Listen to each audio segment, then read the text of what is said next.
welcome to another episode of BorderLaughs podcast, guys. You know me, my name is Josh Castro, here on location at El Perritos, down south Austin, Texas. I am your host of BorderLaughs podcast and the Haha Room here in Austin, Texas. And so today I got a special guest with me, guys.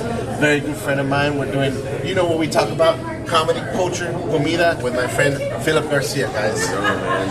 It's good to be here. Like, this is an awesome. I ate here when it was just the food truck. Back when I worked like off of Menchaca. And then now that it's like my first time coming in, this is like a whole ass environment. It's cool as hell. So you've been here before though? I've eaten here. I've actually never been here. Oh no, you I've had other people fetch me food from here. Go and fetch me some food over there. Here's $20. Bring me back my shit. So did you get it on like on DoorDash or something? Or? No. I would send either like a patron of the coffee shop I work at. That's who turned me on to this place. They're like, you have to try this place around the corner. Because they came into work one morning. I opened up the shop at like 8 a.m. And she was there every day, dude. Shout out to Monica, whatever, dude. She'd come in every day.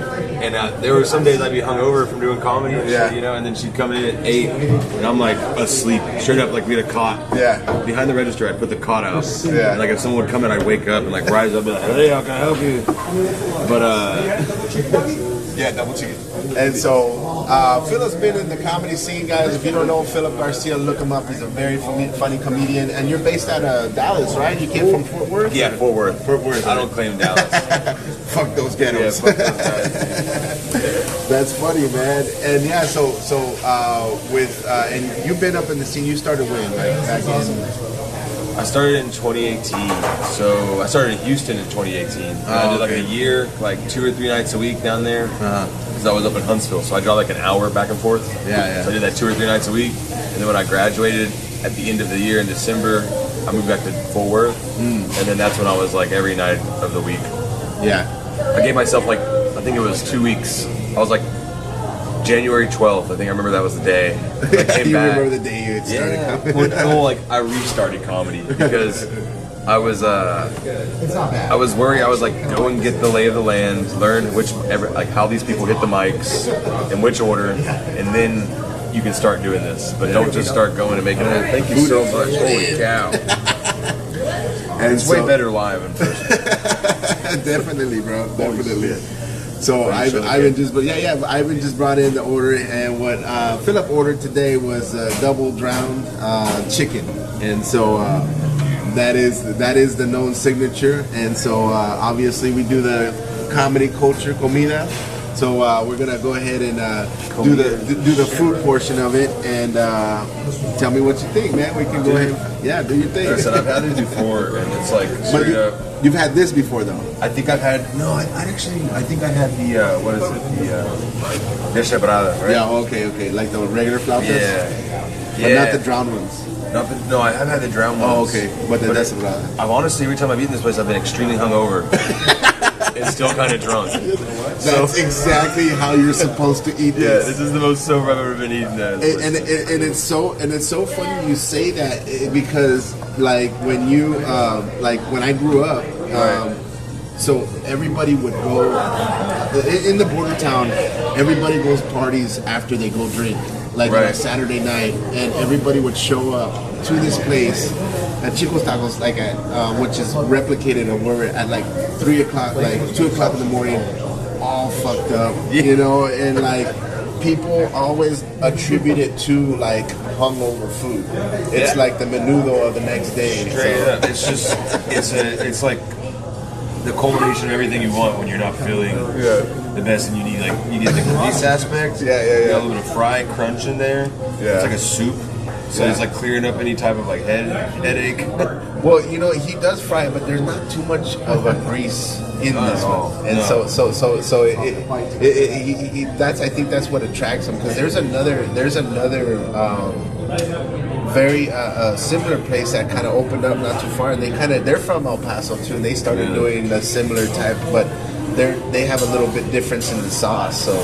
I'm trying to get in there, but it's too hot right now. No, dude, take your time, bro. I don't even know. I wouldn't even know how to start eating. That's the other thing is you kind of do. You kind of like, you have to be in a mood that you like do not give a shit. Yeah. So you can eat this. Because you get it. It's like chicken wings. It's really, you gotta prepare for it. Right. Prepare for it, or just be like, I don't give a shit. I want it in me. Yeah.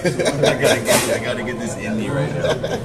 What do you order when you're here? So I go with the. I try to do the crispy chocos. I love those, but I like. Well, I work here too, so like on the weekends, I can do anything off the menu any day I want. And the thing is, any weekend I want. But I try to like. For sake. Yeah. So I back off on it a lot because I'm also doing the podcast now. So now it's like, man, I really gotta watch what I eat. Right. So I have to time it good. So like on the weekends, I try to do the crispy tacos. Yeah. The crispy tacos are my go-to because they remind me a lot like my mom's food. Yeah. And like my mom used to do a lot of home cooked meals just like this, and like he was able to replicate that. And I was just like, dude, how did you steal my mom's recipe? That's sick. So he's so that's my go-to is the crispy tacos. So those, so I've never been able to find like what my dad would make growing up, and I think maybe just because like it is so like just like baseline Mexican households meal. I don't think you're not. No one's gonna cook that and serve it. Right. It was ground beef and potatoes with some homemade tortillas. Simple. Yeah, beans. Simple. And then rice made. Yeah. It's like that was it. Like maybe, I swear to God, like 2 or 3 times a week. And it got to like I hated it. Yeah. It got to a point where I hated it. I didn't even eat Mexican food from like 18 until 23. Yeah. 5 years because I was so tired of like. I've heard that like a lot of like overkill like I know that you grew up in a Fort Worth. In Fort Worth, and like the Hispanic culture there is kind of like minimal right out there, but you had your roots where your dad was able to kind of provide that portion. Your dad's Mexican, your mom right? He grew up on the south side, and like his family was from like north side, so there's a pretty big Latin community in Fort Worth. Yeah. You just gotta go like looking for it. Yeah. Of course, it's in the neighborhoods that like aren't gentrified. Right. But it's yeah, it's actually pretty crazy going over there. Yeah. It's like honestly culture shock every other month of my life growing up because like my mom is blonde-haired, blue-eyed, Lutheran. Yeah. My dad grows up Catholic, candles, money into Judas thing, the whole fucking shebang. It's like, and then and he's from Mexico? No, my dad's like 8th generation American, but his family is like his dad is first. Technically, his last name is Vigil. What is it? Bijil. B-E-J-I-L. Okay. And but he took his grandparents' last name because that's who raised him, as it goes, Oh, okay. And bastard child. Yeah. Well, he has like 6 siblings. None of them are full siblings to each other. Oh wow. Yeah. So you come from a pretty big family then. See, I have 3rd cousins on my dad's side for sure. So it goes. We're mad. Like that web spreads so big. The Garcias. I don't even know them, dude. I don't. If I went, I think there's only like 8 other Bijils. Yeah. Because like I said, my dad's mom had a bunch of kids. Yeah. But my dad's dad apparently did too. But I don't know, man. It's a weird one, like he doesn't talk to. He never talked to him. So where does the Garcia come from? Is that like the maternal side of my dad? So okay. His grandmother was Garcia, and then So you never really did a lot of family. I mean, you did kind of some family history, and you figured out like it's pretty complicated. Yeah, we can't really go past my dad's parents because they're.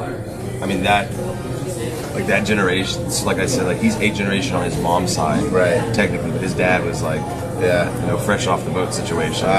So it's there's nothing on him, dude. Wow. We kind of just have to play this guessing game, and then he takes a blood test, and he finds out like we're like 34. He's like 48% Native American. Oh wow. But that's like all of us. Have you done your DNA to figure out? I have half of it because I have his. Yeah. So I'm like a quarter apparently, like almost a quarter Native, but he's Spanish Cuban. Oh yeah. Really Spanish Cuban. Interesting. Yeah, and then but his mom's side is straight, just Mexico down the line. Oh okay. Eagle Pass. Yeah. So they like dipped out one time when they were on the run, like Child Protective Services. He told me that's some real shit. He's they were child protective services like were after him when he was a kid. Yeah. He like tipped out to Eagle Pass. Wow, so it's pretty complicated family history and shit. Oh my god, like no other, dude. Yeah. So, but like my grandma, the woman who raised him, like matriarch, strong Hispanic woman. Yeah. Big ass parties, quinces, big ass backyard, barbecue. Uncle Joe just lives there for whatever, like works on cars in her garage. All of that. So it feels like you had the typical, stereotypical kind of like Hispanic background. Yeah. But I'm always curious because like I grew up in a border town, and so like I was just so used to so many Mexicans, bro. Right. And, like I looked and I thought like a brown person, but I didn't realize how light skinned I was until I left my environment. And so I got a lot of shit like we're like, oh dude, you're not you're like there it is. They're like, dude, you're not Mexican because you look white. And then my dad was more like yeah, you're Native American. Thanks, Doug. They told you that? Yeah. I'm fucked it.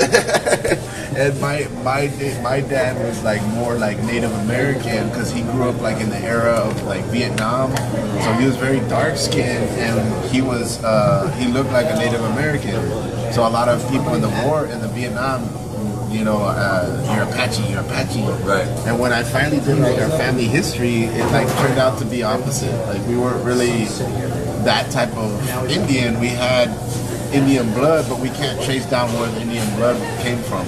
Right. And it's a mixture of there's no written. Yeah, Chiricahua and all the because the border wasn't established, it really killed all the tribes between Texas and Mexico. Right. So we have a lot of indigenous blood in us. We just don't know where it came from, and that's the problem with like light-skinned Hispanics like us because like I've always had this thing where there's this beef between dark-skinned Mexicans and light-skinned Mexicans. And I think it's true, man. I think it's true because there's some like disparity between, my sister and my brother who were darker skinned, and they tell me all the things that they went through. Like my brother. Same parents, though. Yeah, same parents. So that's just so strange. It's so strange. And my brother is 8 years older than me, and my sister's 4 years older than me. So I'm the baby of the family, and so when the printer ran out of ink. Yeah, exactly. Basically. And my dad was just like, you ain't mine, type situation. And I was the white sheep of the family, literally. I get that a lot, dude. Like I said, I went to school like in junior high and in high school. I'd say like more than half of my class was like Hispanic. Yeah. And then like of course at graduation, I'm sitting next to like 17 other Garcias. That's just how it is in Texas. And then Gonzalez, and then Gutierrez, and then Gomez. They're just all sitting there looking at each other. Like one white girl, the last name Gracie, just stuck in between me all. And you know what I do when I do comedy in Dallas Fort Worth area, and I do comedy and I do a lot of like quote unquote Mexican jokes, right, or just jokes about my life. The jokes hit harder there. I don't know why. It's just like they're very curious about like the lifestyle and the culture, and like the more you introduce them, they more like, oh, that's just so funny because in Texas, obviously, there's more of a relationship between white and Hispanics, and culturally, just because they were the first pioneers out here. They got our ass. They're the reason we're light skinned. Yeah, for real. My mom got my ass up in '96. The conquistadors didn't stop, dude. They're still going. That's like crazy to think about, though. It is. Sorry, a little splat on you. At the end of the day, it's like without like a direct line back to like the country of origin, you kind of, and even then, in most Latin countries, like you can just be like, it's at one point or another, you're going to run into a family history of like being, taken over, and that's where you lose all your history completely because you only probably know your proper post-Spanish Inquisition history, which is so, and then that's the tongue we speak now too. Is like come to find out we like. And you hear like the native tongue, like you're talking about the Native American speaks. Right. It's like, we're like, it's even more mushy mouth than. Yeah. It's, I don't know. We're really of the land in a weird way by now, in the way that.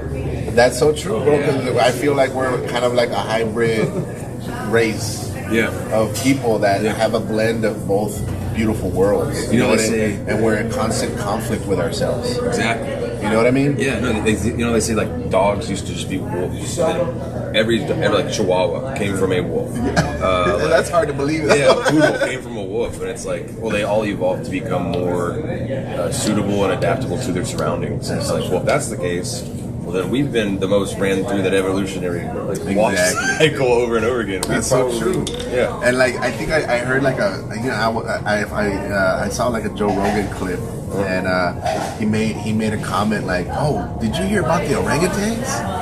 He's like, they caught an orangutan that could like kill with a spear. I was like, you know what that means? I was like, they're fucking evolving. They're fucking evolving. And that kind of blew my mind. And I was like, holy shit, that's fucking true. I have too many family members with like diabetes for us, like for our people not to have like 50 years immunity to it. We're gonna evolve. Well, we're gonna be the first race to evolve to not have like high cholesterol and diabetes. But then you have the opposite, where it's not hereditary, and there's more like, you know, things that are in the environment that cause those situations, the poison in the food, you know, like, you know, the overindulgence in alcohol, and you know, there's like a Coca-Cola crisis going on. Yeah, that's like insane. And so there's a Chipas. There's a documentary I think on Amazon Prime. I think it's Prime, about how Coca-Cola went down deep into Mexico, and they basically fucked up the water supply out of this old town in Chiapas, Mexico. And they basically took all their water resource to make Coca-Cola.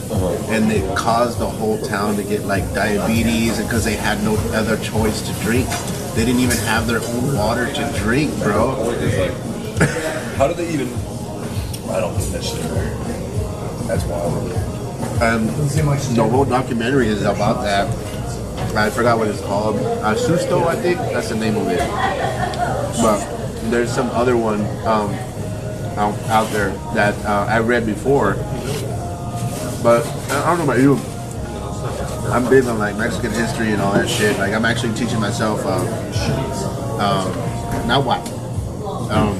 Nahuatl is the native language that was here before Spanish. So we have so many dialects in Mexico.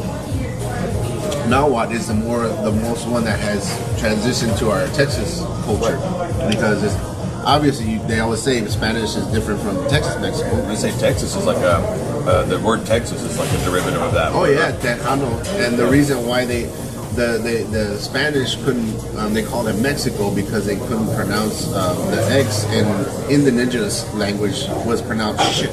Yeah. So it was Mexica. Oh, wow. And so it's not really supposed to be Mexico, it's Mexica. And that's the type of people that they're from. And so when the Spanish came through, you know, they just dominated with their language and tried to assimilate, and all of these words got lost, you know. Made everybody Catholic. But yeah, exactly. So in the foundation of that is why we have the word with the wa sound, aguacate, you know, and like, you know, agua, you know. The wa sound comes from Nahuatl, and so that was the indigenous language that was spoken before any conquest that came here. Right. And so to me, that's just all interesting. To me, I'm like trying to go back and kind of like relearn that history and kind of get in touch with the indigenous side. Because like when I did my 23andMe or whatever, I had like 60% Spanish and like 40% Native American. Yeah. So like my mom was light skinned and my dad was dark skinned, but everybody thought my dad was Native American, and really it turned out to be my mom having more Native American. And I was like, man, what a disappointment to my my father. But that's how my dad felt too. He was like, I'm gonna go see if I can get y'all some free college. That's the thing that sucks about it is like, our tribes aren't recognized by the United States. The tribes that were. Yeah. And they got killed off by the border. And so that's a crazy situation right now. Oh yeah. Well, you know, my friends are there. They're like, we have no problem there. Right. And they make it such a big deal to oversize and you know, inflate a situation that really is not really present. And my friend's a firefighter there, and my friends are border patrol there, and they're like, Yeah, it's like business as usual, you know? It's just an elevated story right now. Exactly. I was just on the radio like a couple months ago, or no, for Christmas. So yeah, a couple months ago now. But yeah, same thing. It's people always like, it's like, yeah, Mexico's right there. What is it like? Like it's a river and a bridge. You couldn't tell the difference. So, what you think so far? Amazing. I noticed you broke your fork. I didn't break my fork, but I allocated it over here so I wouldn't hit it. Wait, yeah, the best method is to get on the side, right? And they stay pretty crisp. They did, dude. That's what I'm saying. Like, you get all the textures from this mill. Yeah. The gravy or is it gravy technically? Kind of, yeah, kind of. I mean, this is what my grade is. Always made it called so many different things. That's just a regular base tomato sauce, you know. But I mean, yeah, he's definitely the hangover food. Oh my god! And you can only eat it so fast, and it slowly saturates. It just gets better and better. I have to go to a Super Bowl party after this. They're like, "They'll eat." I'm like, "Hell no!" I ate the best meal of my life. That's awesome, man. Oh, it's so good. So I recently, what's up? Sorry. No, go ahead. I was saying I got in trouble for simplifying Latin food. Oh, Latin yeah. culture Tell me about that. So it's like just like I do the wall thunk it. We all thunk it, but like a taco, just like a bin tostada, an enchilada. It's just like a blunt taco, and like. You can keep doing all these. You can analogize the food all day. You can do the same thing with hamburgers. You have that as a bit? Have you gotten that? No, it's like, it turns out it's like a Jim Gaffigan bit. There's also a female comedian who has the exact same bit. But I don't speak Spanish, so like I wasn't able to. Yeah. I'm sure it probably is like verbatim on her. Jim Gaffigan, not the same bit. No, yeah, I see. I know which one you're talking about. He's like, we'll have a tortilla on top of more tortilla and a tortilla. I heard beef, cheese, vegetables. I know that's a Jeff Gaffigan bit because the ability for Jeff Gaffigan to break down those situations, I love that type of comedy, bro. Like that type of style when it's he's able to take those subjects and then make small sub-subjects, right? And to go off on those small subjects. That's a Gaffigan. He's able to just like magnify the situation. He's like talking about being a server at a Mexican restaurant. Yeah, because of it is like, what is a taco? He's like, well, it's actually just tortilla with ground beef, cheese, lettuce, and tomato. What's a tostada? He does it like 5 more times. Yeah. But and I basically did the same thing, and then they came after me, bro. They came after me. I guess they didn't read my username, but they were like this honky. Like I could pull up they're commenting right now. It became such an issue. Are you serious? I had to turn off comments on like notifications on my stuff. So can I go here right now? There's a new comment. Wow. I guarantee you, that's Tex-Mex food, not Mexican. Like people are mad, dude. They stay mad. Bro, I'm telling you, it's a thing, bro. It's a thing, and if you try to, and that's why I get in trouble when I post this stuff about people like, man, that food is trash, this and that. I'm like, man, you just don't know, bro. Yeah, dude. And it's like those are the biggest things to change people's opinions about food, culture, and politics, bro. Those are the food, religion, and politics. Those are the main things. Is like fuck with people, and that's so funny. They don't know, and that's the problem. I think that we have like light-skinned Mexicans because the perception is like we don't have. I didn't realize there was this much of a schism in our community. Like, I always felt left out. Now I know I'm outside. Like now I know that shit's locked and I can't get in. I'm not even gonna knock. I'm gonna go home. I'll check your mailbox on the way out for you. That's hilarious, bro. Jesus Christ. It was crazy. I was like, one guy said something that I said, yo soy la raza, fool. Just like just to see what he'd say back, because I get drunk. Yeah. People comment, and I comment back. I'm like, what happens if I just say like broken Spanish back to these real like Peruvian people that are mad about ceviche comments?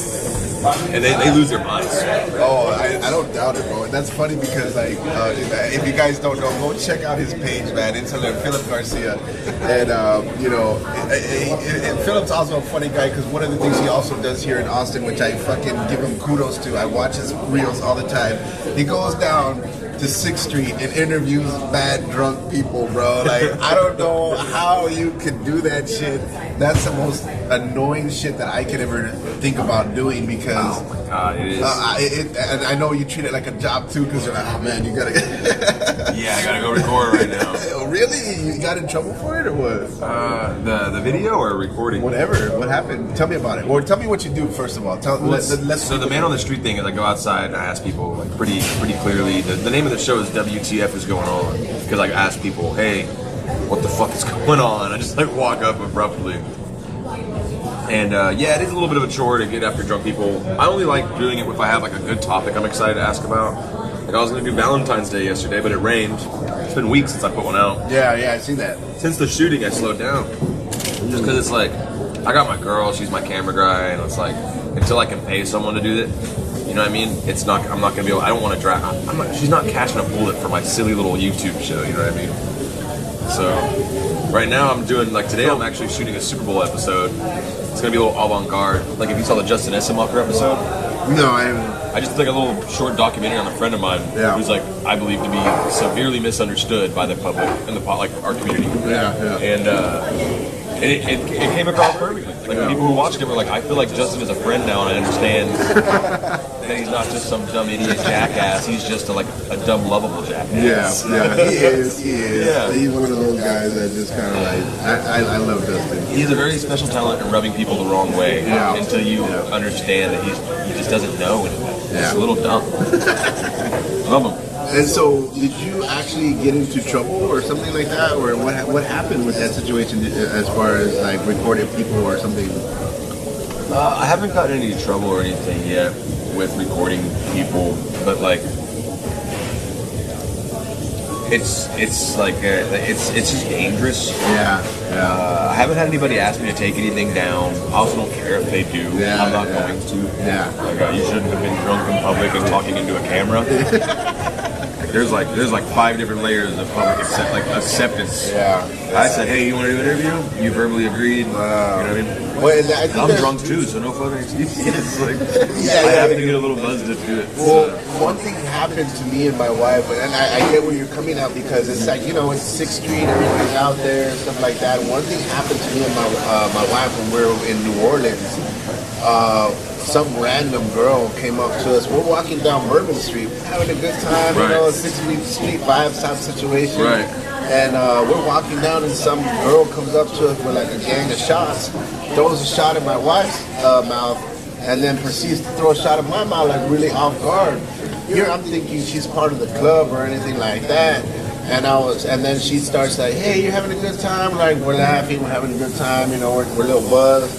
And then I'm like, okay, well, how much? You know, how much I owe you for a shot? And she was trying to like, she literally took my phone and put like 50, 80, like some amount or ridiculous amount of money on my Cash App. And I was like, are you fucking kidding me? I was like, which club do you work with? And she's like, I don't work with any, like she didn't say anything. So I was like, oh, you don't work for a club, so you put some random ass fucking poison into my wife's throat and my throat?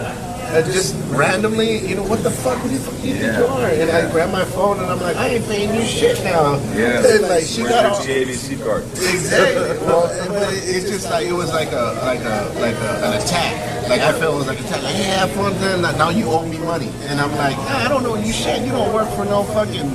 You don't work for no bar. You don't work for you don't work for anybody. You're just out randomly throwing people. Like I don't know what you put in there. You know what I mean? And so those situations I think could get really dicey. And I see what you mean. Like it's dangerous. And like, so the last time you were out there was a shooting? No, it was. There was a shooting. I finally got to the point where I had batched a couple episodes, and then I went out to. We were gonna go. Allie was out of town. And we didn't shoot that night. But I had an episode batched anyway, so we just let that one out. And then shooting happened that we would have recorded. Oh, wow. And I was like, it happened at 11:58, which is right when I wrap up my Saturday night shift. Typically, they let me early cut. And it happened right outside the door of our business. And then it's just I was like, that's I would have been doing my intro. Wow. 30 feet from there, wow. Where 3 people were also accidentally shot in the crossfire, not even involved in the situation, just crossfire. Just walking. I was like, what the fuck, man? It's hard for me. I don't give a shit being out there at all because I keep up on my P's and Q's. Right. But in the situation where I can't help myself, and I definitely want to be able to, I don't know. It's weird. It's weird. And then they have to pay somebody. It's also only like a 20-minute gig because the drunk people talk fast, and I get all that footage for a 5-minute episode in like 25 minutes. Wow. Yeah. The people are just nonstop. I've been shoved by a couple of drunk people before. Wow. Just for asking questions. Yeah. But most people, when you put a camera and light in their face, they look at you as a really neutral being. Interesting. They already like, and then you come with. I always try to lead with soft questions and with hard questions. Yeah, of course. Yeah, like I was going to do Valentine's Day yesterday. I didn't get to, but the idea was that I was going to ask people, "Who's your Valentine? What gave you Valentine? What'd you get your Valentine?" And then hit them with like, "What's your body count?" That's perfect. Yeah, right. That's perfect. Right, exactly. You really get really genuine reactions and change of emotion out of people. So go guys, go check them out. It's What the Fuck Is Up with Philip Garcia. It's hilarious. I piss my pants every time I watch it, guys. It's hilarious. And so one thing, kind of shifting gears, how we talk about comedy culture, comida, and we'll wrap up in just a bit. Oh, you're good. Sorry for this. Just keep feeling it vibrate. Oh, it's all good. I fucking hate my phone. We're slaves to it, bro. We're slaves to it.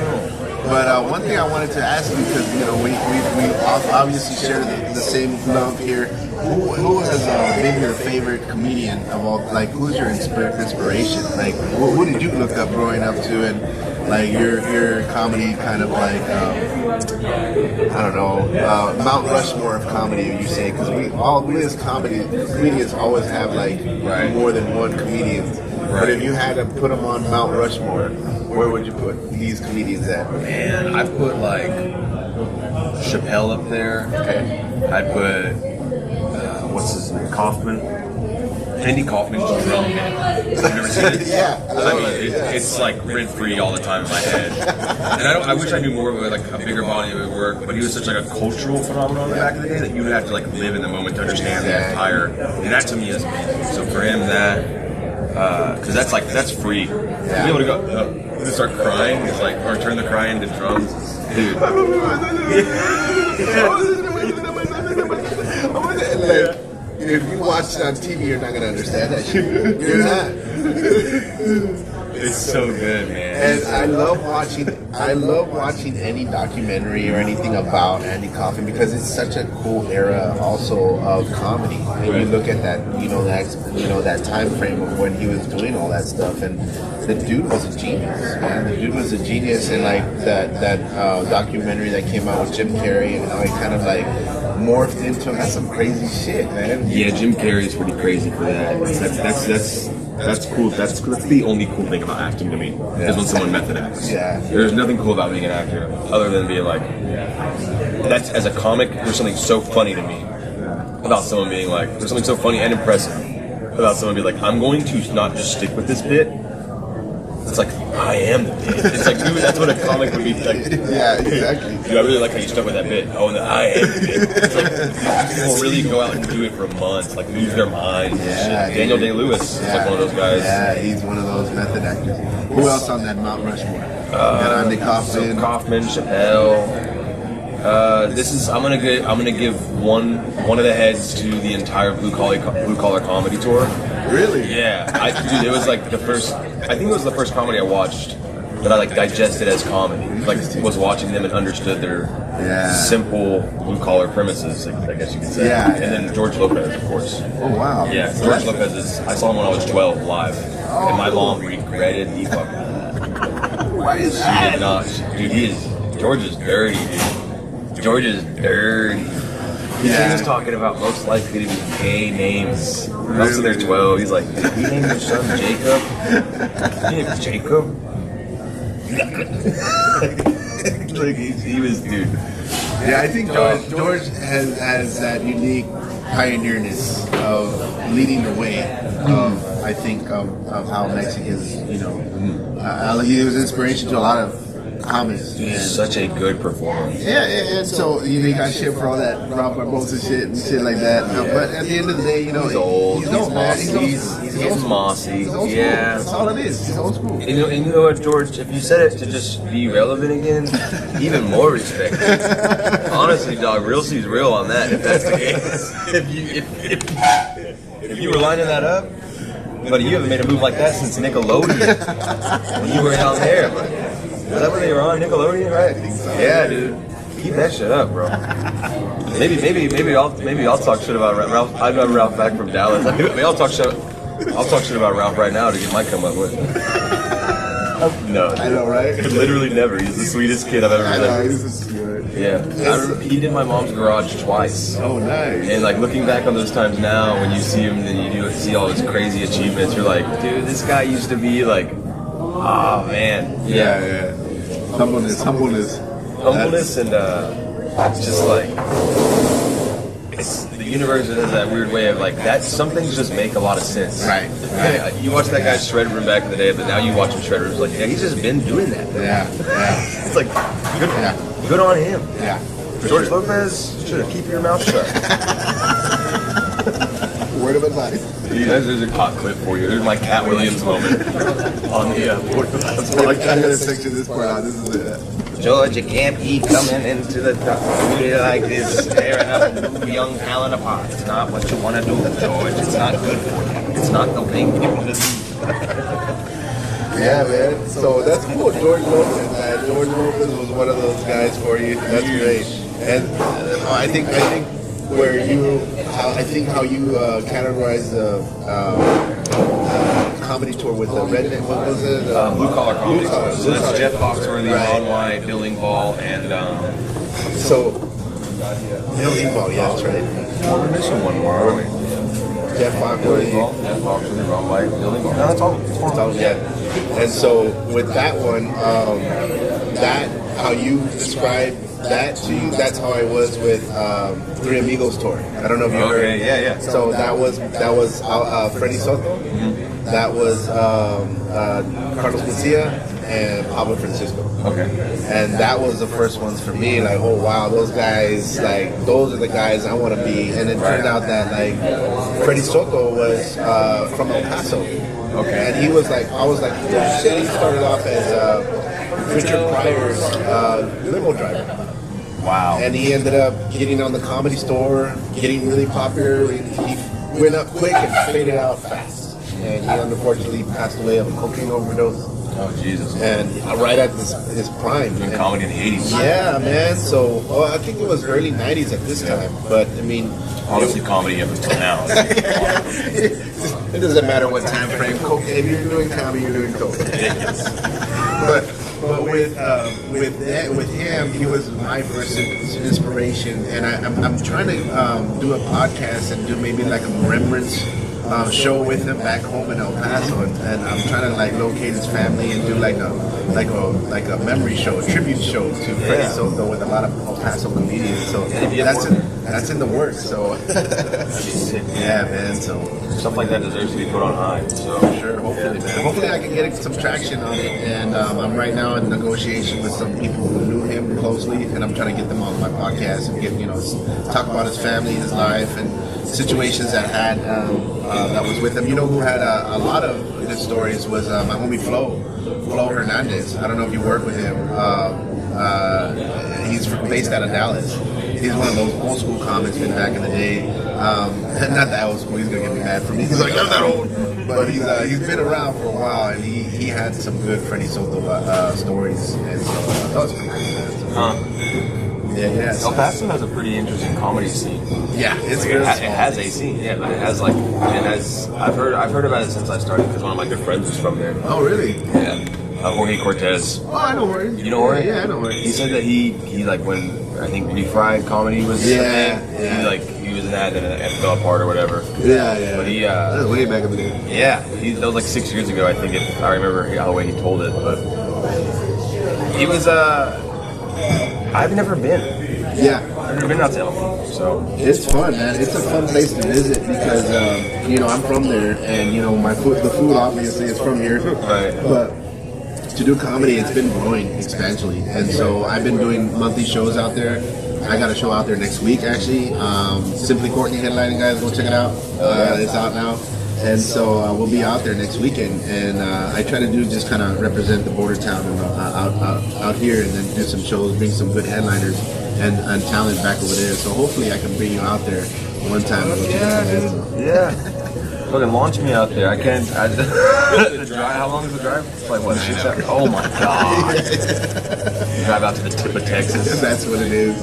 But I'll prepare you for it. We'll make it worth it. We'll make it worth it. Oh no, that's totally fine. Yeah. I like long drives. But either way, like I can like plan up some other gigs along the way. So I need to do some time down in Laredo. I've been asked a couple times and just haven't been able to go down because it's like big show weekend for me up here. But speaking of big shows, one thing, you just came back this weekend, did a guest spot with Casey Rocket. Right. I asked him for a guest spot, and he had me host 2 shows for him, which is fucking awesome. So, and that was this past weekend in Dallas, right? Right. I was up there. It was my mom's birthday earlier last week, so I missed it sadly. So I snuck in a spot on that night when I saw Casey was in town. Yeah. And I've done me and Casey got to do the store for the first time together back in like 2022, I think. Really? Yeah. That's cool, man. And me, him, Christina Mariano, Sam Prickett, and Lucas McCrary. That was an awesome trip. A couple of us awesome guys got put on the main stage at Comedy Store. I mean, amazing. That's cool, man. And then, so I hit up Casey and was just like, hey dude, I saw you're doing if you have any guest spots, like I want to come check out that new club either way, like just let me know if there's anytime you want me to do. Come host it. And I was like, hell fucking yeah. And then we got there and the club wasn't open.